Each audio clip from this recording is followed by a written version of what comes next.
Clara había dicho que la primera directora instaló el refugio en su hermosa propiedad, la cual terminó donando a la comunidad. Finalmente, el carruaje se detuvo frente a una puerta con barrotes. En el arco de piedra había una inscripción en grandes letras doradas: Refugio Paraíso sin Adán. Debajo un bajorrelieve mostraba una colmena rodeada de abejas rodeada de drones asesinados. Un muro alto y macizo rodeaba lo que parecía ser un terreno enorme. Detrás del verde bosque se alzaba un edificio de 8 o 9 pisos, de piedra y hierro. El sirviente tocó el timbre y una mujer con vestido negro, delantal blanco y gorra a juego abrió la puerta lateral.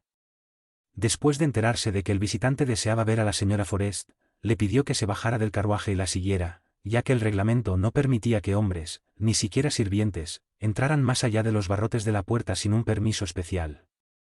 Vittoria envió al sirviente a esperarla y siguió a la mujer hasta el día casa a través de una galería abierta.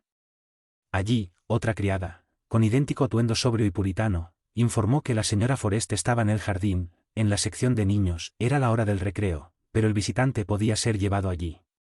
Mirando a su alrededor con curiosidad, Vittoria caminó por un jardín enorme y bien cuidado. Por todos lados había macizos de flores raras, fuentes y lujosos pabellones, que el guía explicó que eran talleres donde se enseñaba pintura, escultura y fotografía. Al otro lado de la casa se han instalado clases de jardinería con magníficos invernaderos, lavanderías experimentales y talleres para encajeras y tejedoras, agrega orgullosa la criada. Finalmente entraron en un área circular, cubierta de arena, donde muchas niñas jugaban bajo la supervisión de 2 señoras, en una de las cuales Vittoria reconoció a Clara. Este se acercó de inmediato y empezaron a hablar. La señora Forest le presentó a la visitante a su colega quien, luego de saber que Vittoria había venido para una entrevista con el director, se ofreció a cuidar sola de los niños mientras Clara acompañaba a su amiga. Tendrás que esperar un rato, la señora Oliver está en la sala. Avisaré de tu llegada. Por ahora, vamos a la recepción, dijo Clara, visiblemente satisfecha con la buena impresión que Vittoria tuvo de todo lo que vio. El ascensor llevó a las chicas al 3er piso. Pasando por un amplio corredor en arco, como el de un monasterio, Vittoria leyó, con sorpresa, el cartel de archivo en una de las puertas. ¿Pero cómo? ¿Tienes un archivo? Sin duda. Es muy interesante porque, además de documentos oficiales, como registro de donaciones, actas de compraventa, etc., guarda una colección de autobiografías, única en el mundo, de todas las personas que han pasado por la comunidad desde entonces. El día de su fundación. Cada hermana, al entrar en nuestro hogar, se compromete a escribir o dictar la historia de su vida. La lectura de estas memorias es obligatoria para todos los alumnos que finalizan el curso y constituye el mejor antídoto contra cualquier delirio romántico. Aquí, a la derecha, está la biblioteca. La biblioteca estaba ubicada en 2 grandes salas, la primera era para niños y la otra para adultos. Vittoria miró con satisfacción los grandes estantes de libros, rodeados de cómodos sillones, mesas con revistas, mullidas alfombras en el piso y pesadas cortinas cubriendo las puertas. Sin Adán le agradaba cada vez más. Vittoria había imaginado encontrar una comunidad puritana y ascética, que voluntariamente se condenara a la pobreza y al trabajo, una especie de monasterio. Para su sorpresa, encontró abundancia, calidez y trabajo útil, tranquilo y no agotador. La recepción estaba al lado de la biblioteca. Era una habitación más pequeña, bien amueblada, con muchas flores. Clara hizo sentar a su amiga y fue a avisar al director de la llegada de la visita. Unos pasos ligeros y el susurro de un vestido de seda hicieron que Vittoria levantara la vista. Se acercó una mujer alta de rostro triste pero agradable. Después de darse la mano, se examinaron con curiosidad. La señora Oliver aún era joven, pero su cabello gris y una marcada arruga en su boca indicaban las duras pruebas que había soportado. En los grandes ojos grises brillaba una determinación clara y tranquila, testificando su victoria sobre el pasado. Llevaba un vestido sencillo pero elegante, y un pañuelo de encaje cubría su cabello plateado. Bienvenida, mi señora. La hermana Forest dice que quiere unirse a nuestra comunidad, dijo la señora Oliver, sentándose. Sí. ¿Pero Clara te dijo mis motivos? Ella solo dijo que deseas educar a tu hija en los principios que profesamos. Estaré muy feliz de brindarte toda la información y mostrarte las clases donde los niños reciben una educación acorde a su posición social. Formamos servidores y trabajadores, pero también doctores y doctores en Derecho o Filosofía. Nuestros talleres producen artículos excelentes, tan baratos que nadie puede competir con nosotros, así estamos llenos de pedidos y ganamos lo suficiente para cubrir todos los gastos de comunidad. Ni que decir tiene que el trabajo es la mejor medicina para las heridas del alma. Su actividad parece ser compleja y difícil, observó Victoria. Sí, a veces es muy difícil influir en los corazones quebrantados, indignados contra Dios y el destino. Es muy difícil calmar el odio insatisfecho, la tempestad de los celos impotentes o borrar los sueños dementes que acechan a algunos desdichados, sobre todo cuando aún viven los responsables de su sufrimiento, lo que les infunde la esperanza de salir de nuestro refugio. Estoy completamente sola, estoy divorciada y mis hijos han fallecido. Así que estoy feliz de tener un propósito en la vida, dedicándome a consolar y apoyar mis infelices hermanas, incluso puedo decir que Dios bendijo nuestros esfuerzos. Vi renacer la tranquilidad y la docilidad en muchas almas dolientes, especialmente entre mujeres sencillas, felices de poder librarse de la miseria, de la rudeza del marido borracho y de reunir un poco de capital, porque nos quedamos con una parte de sus ganancias. Esta cantidad se les da cuando quieren salir del albergue. La conversación pronto tomó un tono afectivo. Victoria sintió una profunda simpatía por esta mujer inteligente y bondadosa, que tan noblemente usó la libertad que su destrozada vida le había reservado. Cuando regresaron a la recepción, después de recorrer toda la institución, ya se había iniciado una amistad entre ellos. Victoria había decidido unirse a la comunidad e informó al director de esto. Solo puedo felicitarte por tu decisión. En este nuevo entorno olvidará sus tristes recuerdos, respondió la señora Oliver con simpatía, entregándole a Victoria una copia de los estatutos de la casa. Cuando el viejo médico de Victoria, amigo del difunto tío, se enteró de su decisión, se irritó mucho, dijo que su plan no era razonable y habló con furia de los imbéciles psicópatas, que predicaban utopías y distorsionaban los hechos. Harían de él en un ser ridículo, que no confiaría en la sociedad, rebelada contra el sentimiento más poderoso y natural del corazón humano. Victoria escuchó el apasionado discurso del médico con una sonrisa en los labios. Bueno, pretendo precisamente incitarla a desconfiar del sentimiento que, en 9 de cada 10 casos, hace infeliz a la mujer. No quiero que Ellen muera sola y abandonada como yo, ni que se ofenda en el más sagrado de los sentimientos. Mi hija debe ver la vida con sensatez y conocer el verdadero rostro del seductor que le ofrecerá su corazón, su mano y su fidelidad. Ella debe saber que son palabras sin ninguna sinceridad y que el apasionado caballero puede convertirse, en la vida íntima, en un insoportable verdugo, ¿no? Paradise Without Adam es una de las instituciones más filantrópicas que he conocido y debería tener sucursales en todas partes. Sería genial si existieran instituciones similares para la educación de los niños, donde se convertirían en esposos honestos. Victoria se preparó apresuradamente para la mudanza. En la comunidad se le reservaron 3 cuartos, lo que le permitió decora a tu gusto. Obtuvo también algunas pequeñas concesiones por su generosidad, pues, en pago de la manutención de su hija, dio a la comunidad la mitad de sus dividendos, así como los de Ellen, destinados a la muchacha hasta que se casara. Además, donó la casa que pertenecía a la institución. Así, un mes después de conocer a la señora Forrest, Victoria se instaló definitivamente en la comunidad. El doctor Wilson insistía en no aprobar este cambio de vida y pronosticaba graves complicaciones de su enfermedad, que inevitablemente le provocaría el contacto con aquella manada de furiosos imbéciles.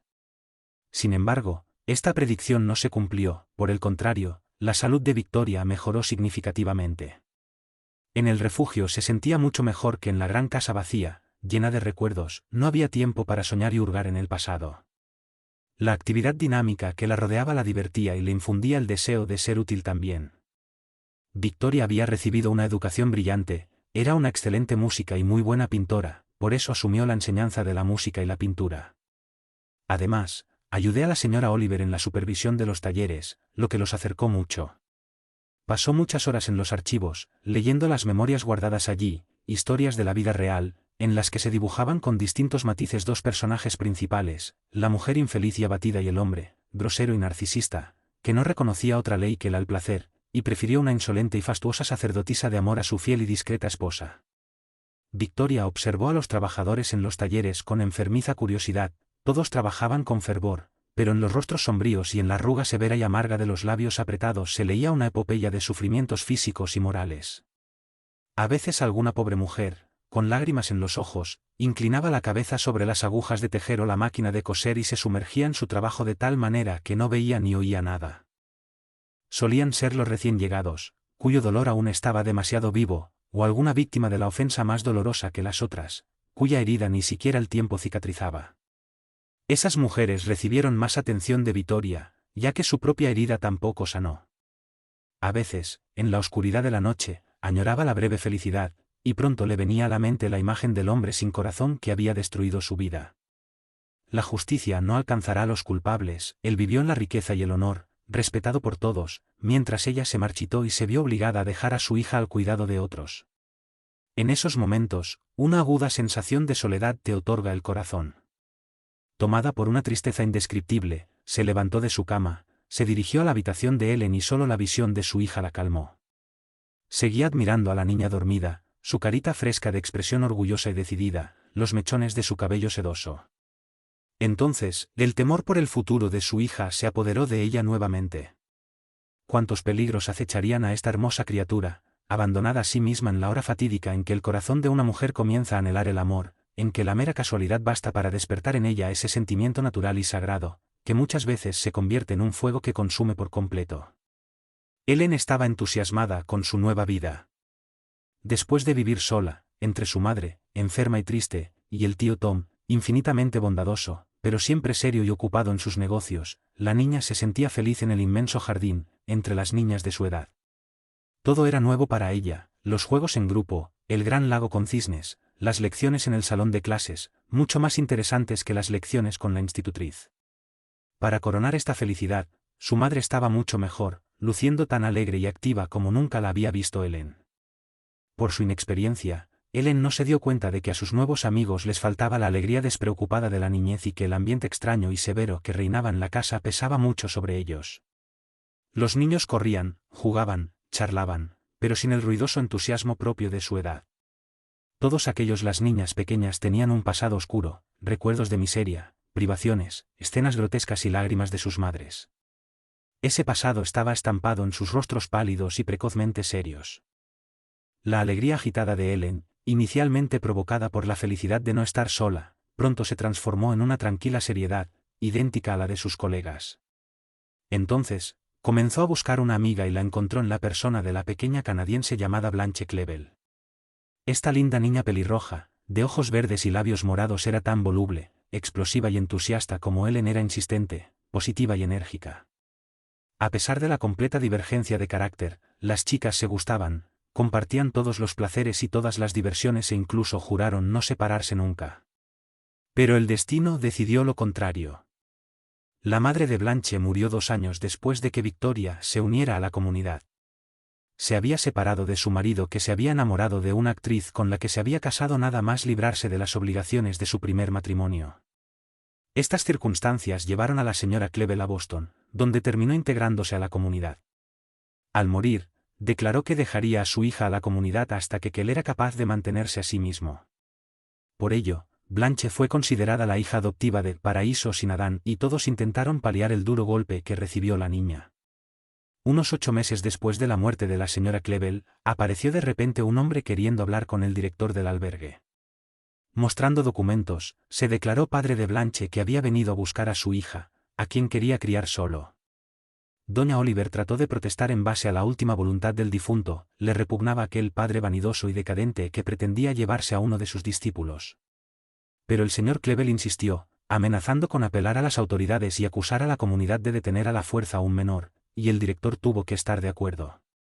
Al enterarse de que su padre se la iba a llevar, Blanche se aterrorizó y resistió a gritos y lágrimas. Clevel le dio un tirón brusco de la mano con una mirada severa y la niña sobresaltada se cayó y tuvo un ataque de nervios. Finalmente, Clevel se fue, cediendo a la súplica de la señora Oliver de que dejara a la muchacha quedarse hasta la noche, con la promesa de que ella personalmente llevaría a Blanche a su casa. Cuando la niña se calmó, el director tuvo una conversación seria con ella, aconsejándole que obedeciera a su padre y no lo irritara con inútiles resistencias. También le dijo que la comunidad sería siempre para ella un refugio y un hogar, donde podría refugiarse en caso de infortunio o soledad. Ellen también juró seguir siendo su fiel amiga hasta la muerte, se separaron llorando, prometiendo escribirse con frecuencia. Este caso causó una gran impresión en Ellen, reviviendo en ella el recuerdo de su propio padre. A pesar de los años pasados, la niña recordaba perfectamente a Vladimir Alexandrovich y sus ocasionales caricias, pero nunca se refirió a ello. Al principio, su tío les prohibió hablar de él, diciéndole que había muerto. Luego, cuando le preguntó a su madre sobre el motivo de la desaparición de su padre, esta pregunta le dio un infarto. Desde entonces, la chica no ha vuelto a tocar el tema, a pesar de que piensa mucho en él. Precozmente desarrollada, Ellen era muy observadora, además, tenía motivos para vivir en el paraíso sin Adán. Pronto se convenció de que su padre era un sinvergüenza, su madre una víctima inocente y ella misma una niña abandonada. Desde entonces, la imagen de Vladimir Alexandrovich ocupa un lugar especial en su mente. En los últimos meses, el estado de salud de Victoria pasó de empeorando de repente. Los infartos se hicieron más frecuentes y severos, y la preocupación por su madre hizo que Ellen olvidara la tristeza de la separación de su amiga. Ya tenía 12 años y comprendió que la vida de su madre corría peligro. Cada vez que un ataque de taquicardia obligaba a Victoria a echarse hacia atrás y apretar las manos contra el pecho, la niña dejaba caer las gotas de tranquilizante con mano temblorosa, servía el vaso a la paciente, se secaba el sudor frío de la frente, colocaba compresas y se calmó solo cuando el ataque pasó y Victoria se quedó dormida por el agotamiento. Debido a esta tensión constante, la niña perdió el sueño y el apetito, se despertaba por la noche con el oído atento, tratando de sentir si su madre dormía. Al menor movimiento de ella, saltaba de la cama. Victoria estaba muy preocupada por esto y trató por todos los medios de ocultar su propio sufrimiento a su hija.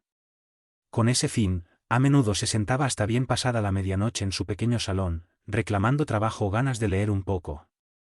Una noche, Ellen se despertó y encontró la cama de su madre vacía.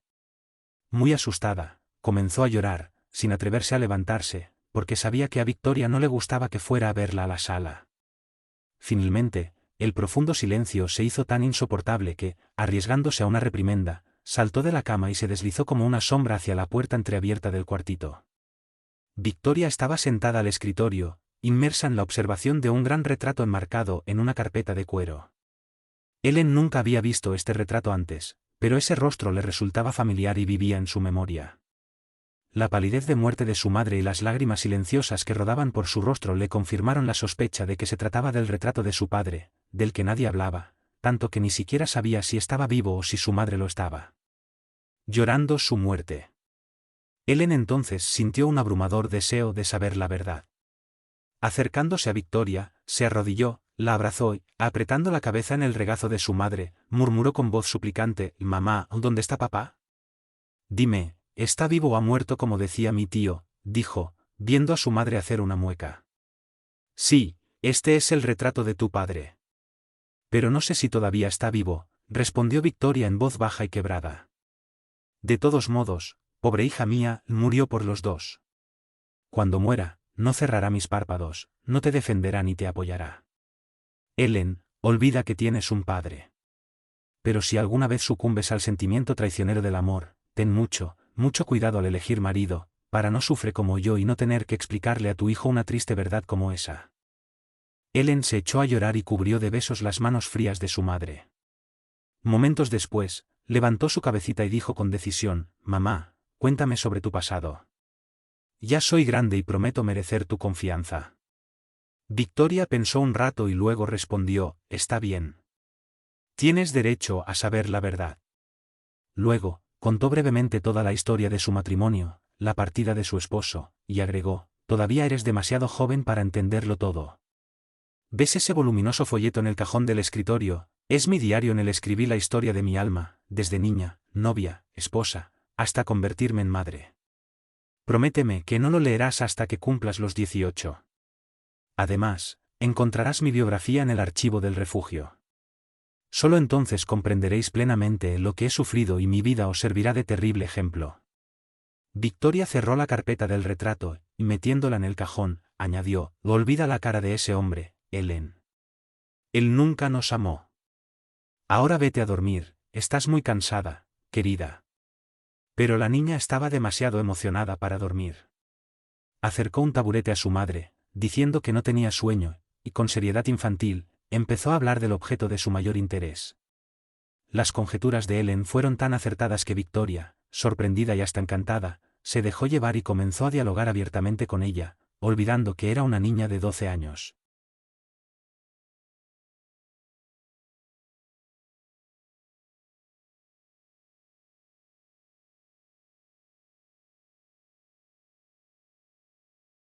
El cansancio fue ganando a Ellen, pero no quiso interrumpir la conversación que, a sus ojos, la ponía al mismo nivel que los adultos.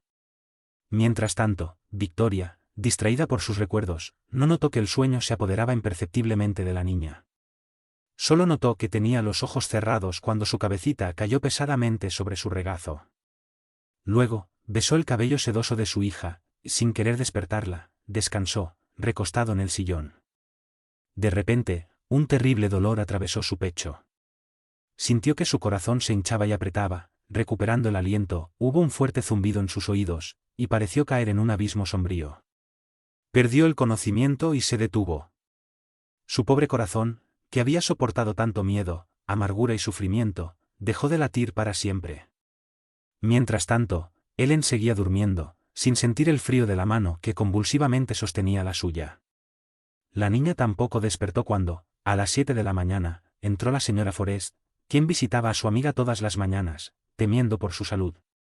Al ver esa conmovedora imagen, la señora Forest se detuvo sorprendida, luego se puso pálido y dejó escapar un grito ahogado. El rostro cerúleo de Victoria, sus ojos abiertos y vidriosos y su extraña quietud no dejaban lugar a dudas. Su pobre amiga había fallecido. Luego, con silenciosa compasión, se inclinó hacia el desafortunado huérfano, que estaba a punto de tener un terrible despertar. Capítulo 3. Era un hermoso día de primavera del año 18. A través de las ventanas abiertas que daban al jardín de un pequeño hotel, flotaba el aroma de las violetas en flor. Los rayos dorados del sol poniente jugaban alegremente sobre la seda rosa de los sofás y sillones, sobre los marcos dorados de cuadros de pintores desconocidos y sobre las valiosas chucherías, esparcidas sobre mesas y estanterías. En un pequeño diván, a la sombra de altas plantas exóticas, estaba sentada una chica con un elegante vestido de seda negra, perdida en sus pensamientos. Era bonita y esbelta, el rostro fino de facciones clásicas y correctas destacaba por la palidez luminosa, acentuada por la abundante cabellera morena, en los grandes ojos azules, que destacaban su pequeño rostro, brillaba la fría determinación de la madurez. Alrededor de la boca pequeña y rosada había un pliegue enérgico y arrogante. En la silla de enfrente había un hombre joven, alto, corpulento y elegante. En su rostro alargado y anguloso se reflejaba un afán apenas contenido. «¿Y bien, señorita Rutherford? Puedo contar con su consentimiento», dijo finalmente, rompiendo el prolongado silencio. La chica lo miró. «Perdóneme, señor Tipleton, pero esta cuestión es tan importante que merece una cuidadosa reflexión. Dices que me amas.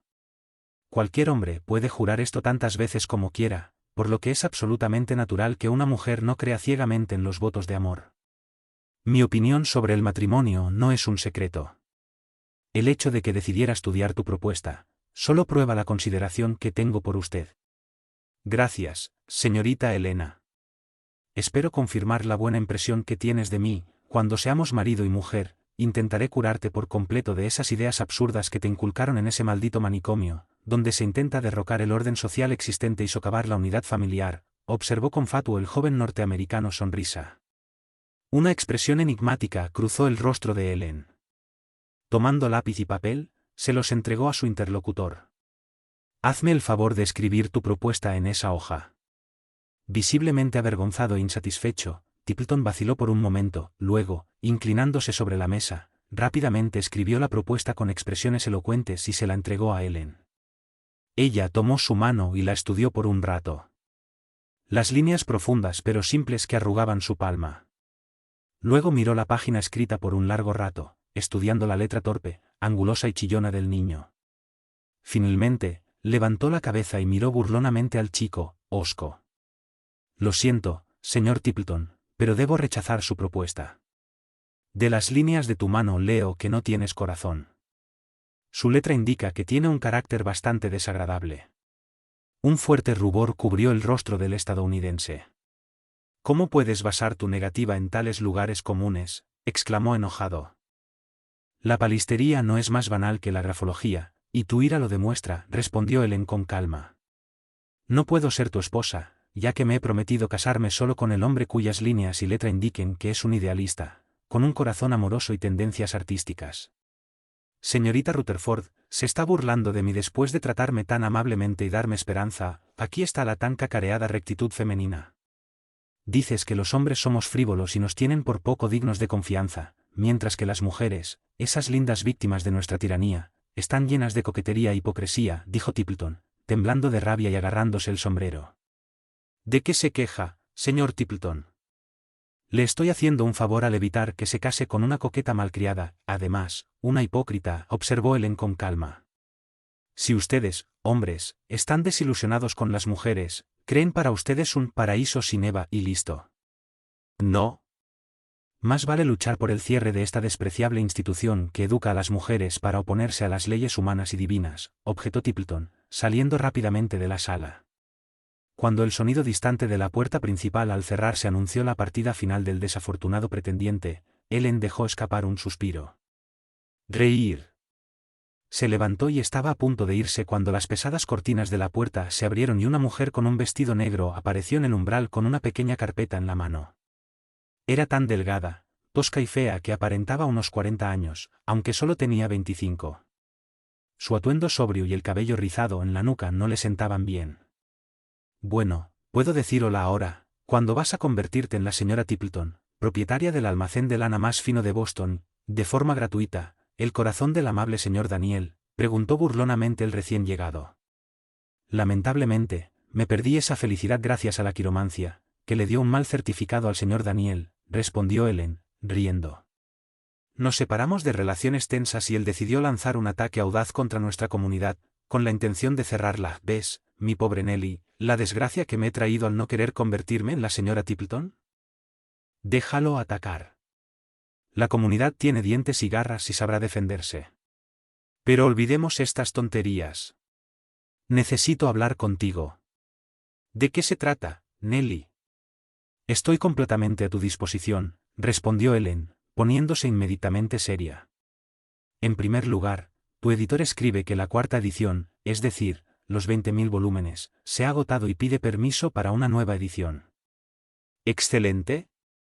Me gustaría que arreglaras con él la reserva de una cierta cantidad de volúmenes para regalos.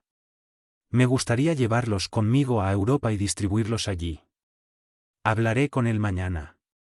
Ahora, necesito saber su opinión sobre las respuestas a las 20 cartas recibidas esta mañana. Son los resultados de su última conferencia sobre los derechos de la mujer y la emancipación. Moviéndose a la habitación contigua, se sentaron en un escritorio grande y comenzaron a leer las cartas, anotando todo lo que necesitaba ser respondido. Después, Nelly salió para enviar el correo de inmediato, mientras que Helen se dirigió al garaje. Estaba oscureciendo. Bajó las cortinas de la ventana, momentos después. Luego la luz eléctrica iluminó la gran sala. En el taller había barro, mármol y se empezaron las obras. Helen se puso un gran delantal de lino y comenzó a esculpir el busto de su madre, basándose en el retrato en miniatura en el que aparecía de niña. El amor de Helen por su madre se había convertido en una especie de culto. Su distracción favorita era moldear en mármol los encantadores rasgos del difunto y su constante preocupación era vengarse de los hombres de toda la amargura que llevó prematuramente a Victoria a la tumba. La muerte inesperada de su madre, la misma noche en que, por primera vez, había hablado con su hija como amiga, causó una profunda impresión en la niña. La terrible desesperación y la ciega terquedad con que se aferraba al cuerpo de su madre levantaron sospechas sobre su salud y cordura. De hecho, justo después del funeral, Helen contrajo fiebre y durante 2 semanas su vida pendió de un hilo. Al final, la juventud y el cuidado cuidadoso del director y la señora Forrest triunfaron sobre la enfermedad. Helen comenzó a recuperarse lentamente, pero se volvió extrañamente seria, concentrada y estudiaba con una energía inusual. Ricamente dotada por naturaleza, Helen fue una excelente estudiante, además, se convirtió en una excelente música. Pero tenía una mayor aptitud para la escultura, y su rápido progreso y la firmeza de su cincel asombraban a los maestros. Un día, un libro de quiromancia cayó accidentalmente en las manos de Helen. Esta rama de la ciencia oculta, que permitía leer el carácter de una persona a través de los misteriosos signos colocados por la naturaleza en la palma de la mano, la interesó mucho. Sintiendo odio y desconfianza por la mitad fuerte de la raza humana, le resultó sumamente interesante poder mirar detrás de la máscara con la que el hombre esconde su verdadera naturaleza. Durante estos años de trabajo y estudio, Elena se encariñó sinceramente con una muchacha que la desgracia había traído a la comunidad. Nellie Sinclair era hija única de un rico comerciante y se había criado en la ociosidad y el lujo. El padre adoraba a la niña, que había perdido a su madre en su más tierna infancia.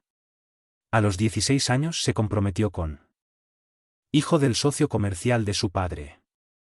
El día de la boda ya estaba fijado cuando el viejo Sinclair murió en un accidente de tren. Esta muerte inesperada destrozó la vida y el futuro de Nellie. No se sabe si los asuntos del señor Sinclair iban realmente mal o si su socio aprovechó el accidente para desorganizarlos en beneficio propio. Lo cierto es que Nellie estaba sin dinero. Al anunciarse esto, su prometido le manifestó, sin vergüenza alguna, que la necesidad de recuperar el prestigio de la tienda, sacudido por las acciones imperdonables de su difunto padre, lo obligó a casarse con una mujer rica.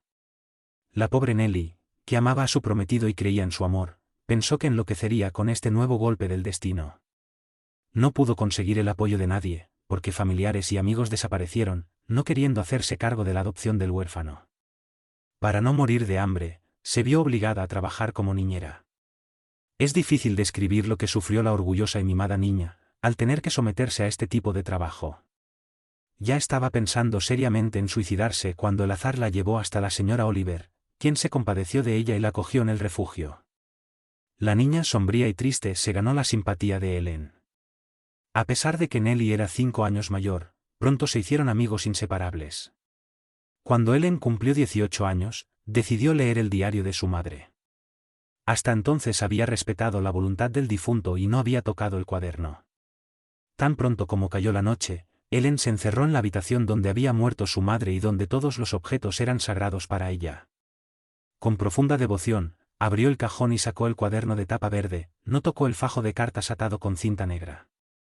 Luego sacó la carpeta con el retrato de su padre, y tras un momento de vacilación, la abrió. Examinó largo rato, con mirada fría y escrutadora, los rasgos del que nunca había sido su verdadero padre. Ahora ya no era una niña y sabía que un hombre guapo y encantador como ese podía inspirar amor. Su difunta madre era horrible. Fisonomista por no haber percibido, bajo esa atractiva máscara, a un hombre egoísta, derrochador y sin corazón, pero para él en el rostro de su padre era un libro abierto. La frente rectangular, la nariz bien definida, la boca sensual con las comisuras hacia abajo para indicar desprecio, y finalmente los ojos grandes, perezosos, cansados, cuya mirada indiferente helaba el corazón, todo, gritaba, solo quiero divertirme y satisfacer mis caprichos, porque yo no sé amar. Absorta en el estudio de ese rostro, Ellen incluso olvidó a quien estaba analizando con tanta crueldad.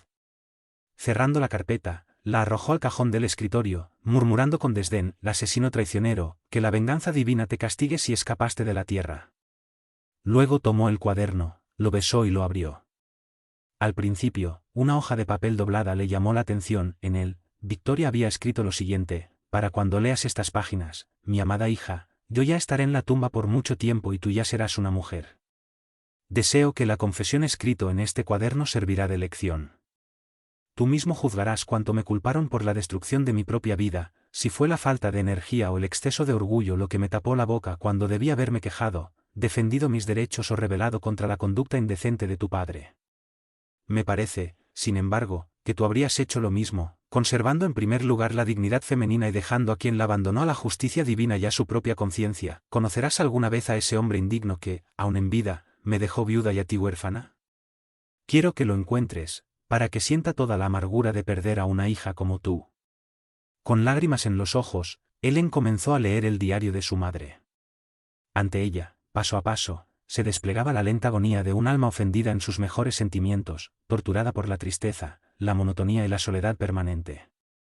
Acompañé con emoción la lucha y la indignación de aquel corazón orgulloso, que la seductora voz de la venganza los había incitado a devolver golpe por golpe, traición por traición, y a buscar el olvido en el torbellino de una vida desenfrenada. Al final, el amor y la bondad materna prevalecieron en el alma agotada de la mujer infeliz y abandonada, que encontró en su hija su propia salvación y en su mirada encontró la fuerza para permanecer, hasta el final, fiel a su condición. Mientras Ellen leía las últimas páginas, una excitación febril se apoderó de ella. Cada línea de ese diario atestiguaba que la herida de ese corazón seguía abierta, a pesar de que el sentido común condenaba al hombre que le había causado tanto daño, Victoria quería verlo antes de morir. Durante las largas noches de insomnio, la moribunda pensaba en él, sintiendo una ardiente necesidad de tener cerca de sí a la criatura que era la mitad de su vida y a la que no podía olvidar. Él encerró el cuaderno con un profundo suspiro. Qué sentimiento misterioso y poderoso era este, que desarmaba, cegaba y dominaba totalmente al ser humano. Qué inagotable tesoro de amor debe contener el corazón de una mujer, para olvidar y perdonar todo, hasta sentir alegría y consuelo al ver a su verdugo. Casi involuntariamente, juntó las manos en oración. Dios mío, libérame de este horrible sentimiento que esclaviza el sentido común y la voluntad y me obliga a soportar miles de sufrimientos y decepciones a cambio de una felicidad pasajera. Luego, recogiendo un gran retrato de Victoria, procedió a examinarlo con particular curiosidad. No había señales del sentimiento traicionero que poseía a su madre. Los rasgos armoniosos del rostro y la clara expresión de los grandes ojos pensativos reflejaban la rectitud y la serenidad del alma pura y amorosa. El rostro no contradecía sus acciones, nada empañaba el halo que envolvía su memoria. La hija la respetaba tanto como ella la amaba. Si hay justicia que eleva a los elegidos a esferas superiores, entonces el alma de Victoria debe estar en el reino de la luz eterna. Esa lectura hizo que Helen decidiera no casarse nunca. No quería someterse a la injusta ley que exigía de ella una fidelidad canina al hombre, que ignoraría el juramento que los unía, reservándose el derecho de entregarse al libertinaje. Al contrario, decidió dedicar toda su vida a abrir los ojos de las mujeres a las humillaciones que sufrían y liberarlas del yugo matrimonial. Con el fin de prepararse bien para la lucha que estaba a punto de emprender, se entregó con fervor a sus estudios. Después de 3 años, aprobó los exámenes de doctorado en Derecho. Al cumplir la mayoría de edad, dejó el albergue y se mudó a la casa que su madre había donado a la comunidad. Junto a ella estaban Nellie Sinclair, que se había vuelto rica de nuevo, y la señora Forrest, la buena amiga de su madre, ahora sola, anciana y enferma. Las 3 hijas de la señora Forrest se han ido. Uno era médico en una de las ciudades del sur, otra se hizo pintora y vivió en Europa, donde continuó sus estudios en el estudio de un artista famoso. La tercera, para disgusto de su madre, se casó y vivió en Chicago con su marido. Como este matrimonio era feliz, la bondadosa Clara se fue a vivir con Helen, a quien amaba como a una hija. Nellie Sinclair regresó a la comunidad después de 2 años de ausencia, habiendo pasado ese tiempo en la casa de un anciano tío marinero, hermano de su madre. Como desapareció por más de 15 años, todos lo daban por muerto. De repente reapareció en Boston, buscó a Nellie y le pidió que viniera a vivir con él, ya que estaba viejo, enfermo y muy solo. Ella pensó que era su deber cumplir este deseo, tanto más cuanto que el anciano parecía una persona pobre. Así que se mudó a su discreto apartamento y lo cuidó durante unos 2 años, como una hija cariñosa. Después de su muerte, se sorprendió al saber que él era muy rico y le había dejado toda su fortuna. Nellie tomó este cambio de situación con cierta indiferencia. Fiel a sus convicciones, volvió a la comunidad. Antes de eso, compró una hermosa propiedad donde fundó una rama de Paraíso sin Adán. Decidida a no casarse nunca, señorita Sinclair se mudó con Helen para ayudarla y mantenerla en el camino correcto, ya que un episodio la había puesto en el centro de atención, dándole cierta notoriedad y la hermosa niña podría ser blanco del acoso de los hombres. En la comunidad vivía una mujer con 2 hijas, quien estaba separada pero no divorciada de su esposo. Cuando esta última murió repentinamente, la madre exigió la tutela de sus hijas. El hermano del marido, sin embargo, luchó por este derecho, alegando que la comunidad, cuyo objetivo, según él, era desviar a las mujeres del verdadero camino que la naturaleza les destinaba, las hacía incapaces de proteger a sus hijas. No quería que sus sobrinas recibieran esa loca educación y se sintieran impulsadas a donar todos sus bienes a la insaciable institución. Cuando el caso llegó a los tribunales, la madre asignó a Helen para que defendiera su reclamo. El discurso de Helen, brillante, irónico, al mismo tiempo, profundamente estudiado, que destilaba una convicción ardiente, llamó la atención de los jueces, haciéndolos sonreír ante la ácida indirecta dirigida a la parte contraria. Helen ganó el caso y se hizo famosa. Además, el pobre y cruelmente ridiculizado Adán no solo perdió el pleito, sino también el corazón, que el documento ponía a los pies de aquella cruel hija de Eva, que solo admitía el paraíso sin él. Helen le dijo al pretendiente que el ejemplo de su difunto hermano y el infierno que creó para su esposa le hicieron perder todo deseo de ser su esposa. Este éxito dio lugar a un nuevo plan en la mente activa de la ganadora: aprovechar su don de oratoria para pronunciar discursos públicos que, sin duda, traerían a la comunidad muchos nuevos y útiles seguidores. Después de obtener la aprobación de sus amigos y de la señora Oliver, Ellen se puso a trabajar. Empezó a recopilar material para futuras conferencias en el archivo del albergue, y 3 meses después, debutó en el púlpito. Sus primeras conferencias fueron un gran éxito y crecieron cada vez más. Cuando Ellen habló, el salón estaba abarrotado de hombres y mujeres. Lo curioso fue que los hombres, en su mayoría, se enamoraron de la bella conferencista y no desistieron ante sus ardientes y burlones ataques al sexo fuerte, soñando incluso con convertirla al buen camino. Hasta ahora, estos intentos no han tenido ningún éxito. Lanzándose de cabeza a la lucha antimatrimonial, Ellen soñaba con la posibilidad de ampliar su campo de acción y los absurdos intentos de los hombres por someterla solo la hacían reír. Ha llegado el momento de dictar a los hombres, dijo Ellen a sus amigos. Y solo necesito mostrarles a las mujeres el poder que poseen si juntos condenan firmemente a sus amos a la soledad hasta que se sometan y den al matrimonio su parte igual de honestidad, fidelidad y amor.